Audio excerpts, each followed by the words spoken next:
Welcome to The Explainer. Today we are unpacking a concept from synthetic biology that sounds like it's been ripped straight from a sci-fi movie. But believe me, it has the world's top scientists paying very, very close attention. It's called mirror life. We're talking about the idea of building life from the ground up using a completely inverted set of biological blueprints. So let's just start with this one. Kind of mind-bending question, because it really gets to the heart of our entire discussion. What if we could build life backwards? Not just, genetically different, but fundamentally, physically, the literal mirror image of everything we know. All right, to get our heads around this, here's our roadmap. We're going to start with the basic science of life's mirror image, and then we'll get into the incredible promise it holds. But then we have to pivot to the unseen threat it could pose, understand why the doomsday clock is ticking because of it, and finally, look at the urgent need to govern this new frontier. Okay, let's dive right in. To really understand mirror life, we first have to talk about a fundamental property of biology. It's called chirality. It actually sounds more complicated than it is. The easiest way to think about it, just look at your own hands, right? They're perfect mirror images of each other. But you can't lay your left hand perfectly on top of your right one so that they match up. They're non-superimposable.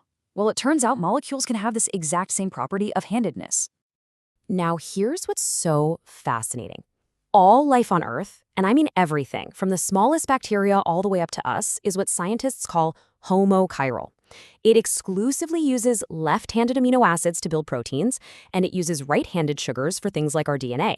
So, a theoretical mirror life would just flip the script. It would be a perfect biological reflection, using right-handed amino acids and left-handed sugars. So you might be asking, why are scientists so interested in this in the first place?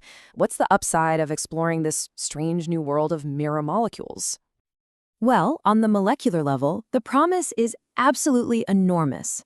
You see, our body's enzymes are built to recognize and interact with only natural-handed molecules, so a mirror image drug would be totally invisible to them. This means it wouldn't get broken down, so it could last way longer and potentially be much, much more effective. Just imagine more powerful medicines that you have to take way less often. But here is the crucial pivot. The benefits are in the molecules. The danger, the real threat, comes when we make the leap from simple molecules to the idea of a self-replicating mirror organism. Think of something like a mirror image bacterium. First off, and this is a big one, a mirror pathogen could be completely invisible to our immune systems. Our antibodies, our T cells, they've spent billions of years evolving to recognize the very specific shapes of natural left-handed threats. A mirror pathogen would just slip right past all of those defenses. It could cause infections that are completely untreatable. Secondly, think about this. If an organism like this ever got out into the wild, it would have zero natural enemies. Nothing could eat it. No bacteria could decompose it. It would be biochemically alien to our entire ecosystem. It could spread completely unchecked, contaminating soil, water, and is displacing the natural life that our world depends on. And that, of course, brings us to the biosecurity risk. A mirror organism could be the ultimate bioweapon. I mean, no existing antibiotic, no antiviral, no vaccine would have any effect on it whatsoever. An accidental release, or worse, a malicious attack, could trigger a global catastrophe that we would have absolutely no tools to fight. And I want to be really clear here. This isn't just some fringe speculation. In just the last couple of years, the world's leading experts started sounding a very loud and very public alarm. And you can see just how fast this whole concern has escalated. In December 2024, top experts published this stark warning in the prestigious journal Science. Then, just a little over a year later, in January 2026, the people who run the iconic Doomsday clock explicitly cited mirror life research as a reason for moving humanity closer to midnight. That is a huge deal. This really shows you how seriously this threat is being taken. Stanford microbiologist David Relman, who was one of the world's leading experts on this stuff, he called it the first truly plausible existential biological risk encountered in decades.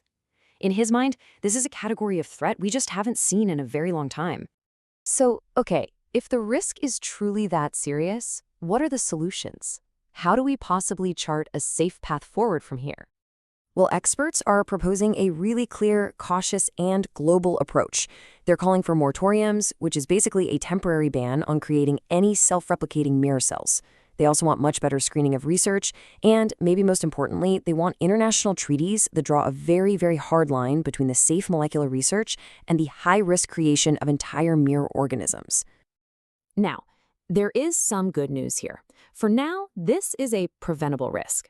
The scientific community has actually been exercising some pretty remarkable restraint. As far as anyone knows, no lab anywhere in the world is currently trying to build a fully self-replicating mirror organism. The threat, for now, remains theoretical. And that leaves us with the ultimate takeaway. The creation of mirror life seems to be less a question of if and more a question of when. So the real challenge here isn't about scientific capability, it's about our collective wisdom and foresight. Science is on the verge of being able to create it. The question we all have to answer now is, can we control it?